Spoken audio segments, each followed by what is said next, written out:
Okay, so the fan noise when charging the EcoFlow Delta, it's one of the things. I've run it down 5% here battery-wise with some electric heaters.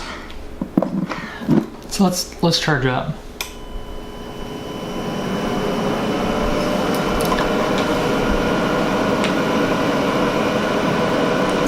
So it's taken in only 190, 200 watts. So it's starting to get up there. 250, 270, 280, 300. So there it is. Okay.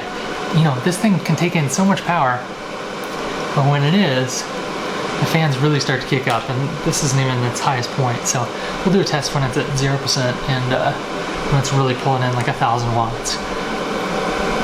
Huh?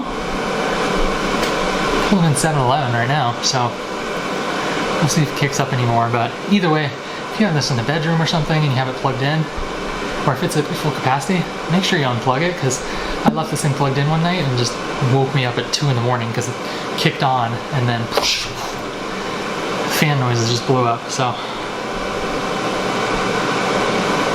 that's what it sounds like when it's charging. It's not, you know, even if you put it in the corner of a room if you're trying to work or something, it's not pleasant.